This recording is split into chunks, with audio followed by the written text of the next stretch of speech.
Hi YouTube, in this video I'm going to be doing a little bit of a review on the Sony 200-600mm G lens for sports photography specifically. It was something that I was looking around a lot for on YouTube and couldn't really find anything that showed me what I was looking to find.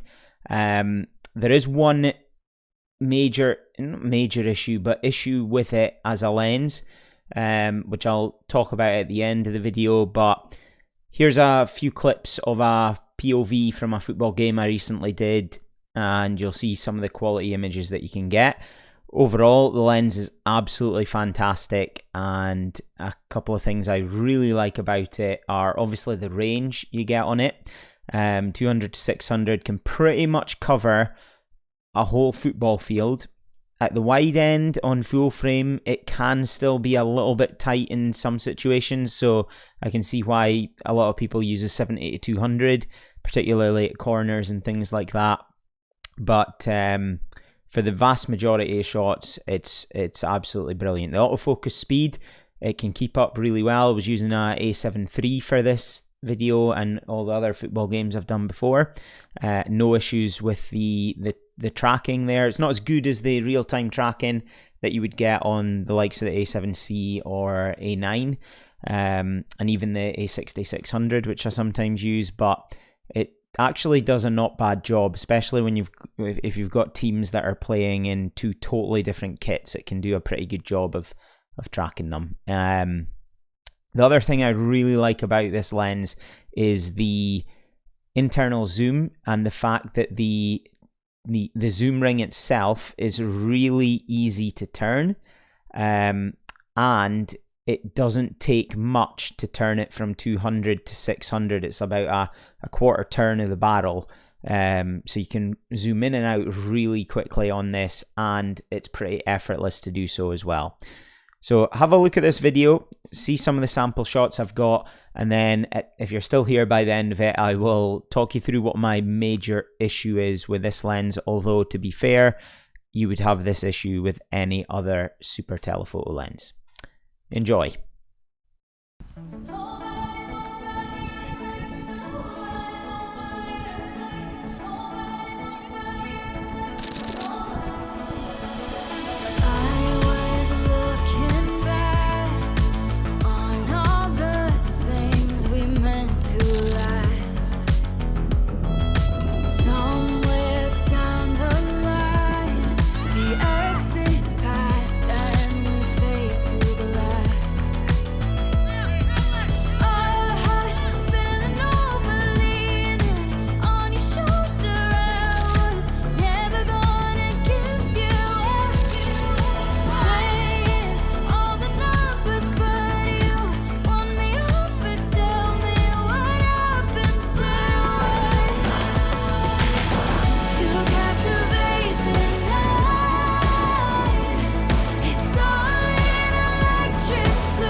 Okay, so hopefully that showed you some of the images I got there and how sharp they are, and certainly I basically never missed focus with this in terms of the speed of the lens focusing.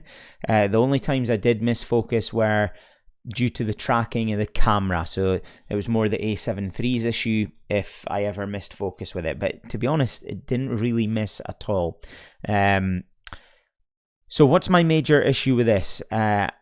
It's when you're at a super telephoto range, and typically about 500mm or upwards, and if you're shooting at something, so if you're focusing something in the far distance, if it's a particularly humid day, because you're shooting through so many particles of water in the water vapor in the air, what I found was, and I found this in two games where I've done it and the humidity's been quite high, it ruins your photos, and it's not to do with the focusing, it's not to do with the shutter speed I'm using. I've experimented with it at 1/1000th of a second all the way up to 1/3200th of a second, and in these conditions, the stuff you're shooting in the far distance was still getting that blur.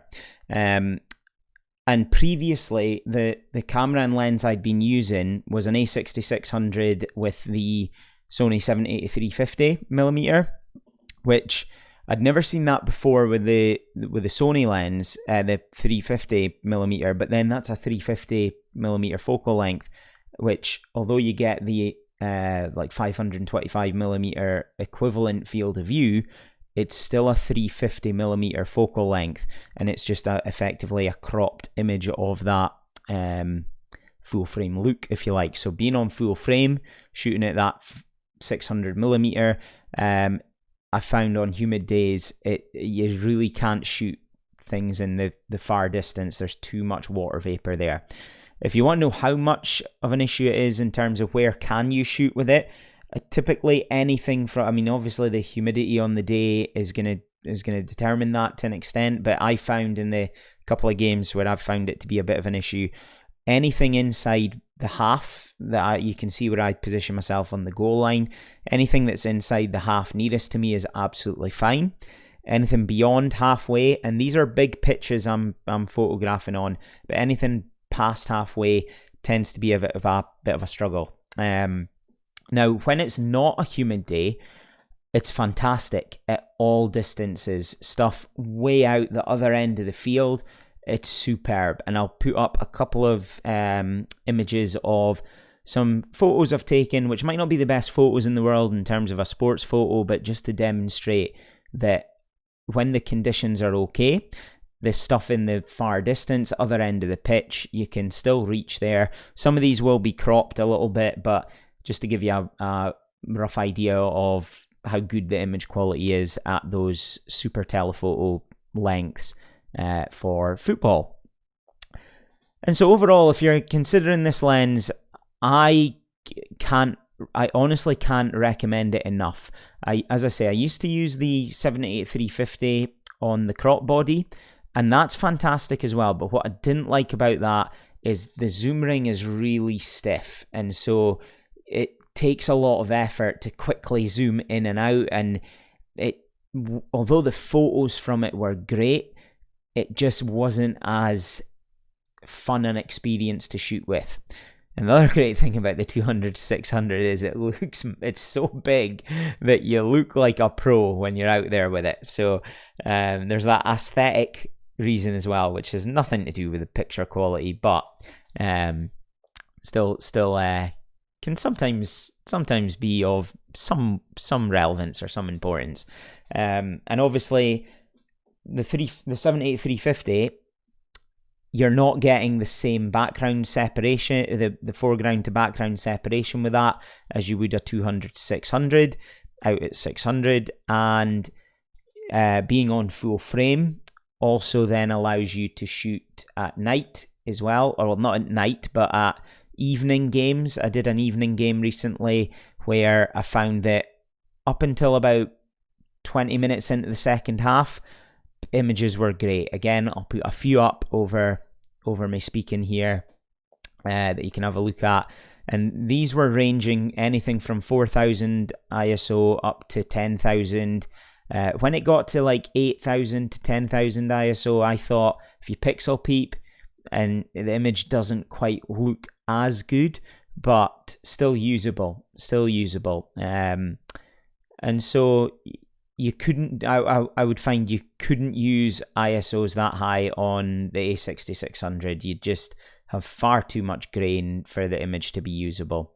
So yeah, that's the big benefit of being able to use the full frame camera. So that's about all I've got to say, guys. If you have any questions on this, please just leave a comment, and if you found this helpful, please leave a like and consider subscribing. Thanks for watching.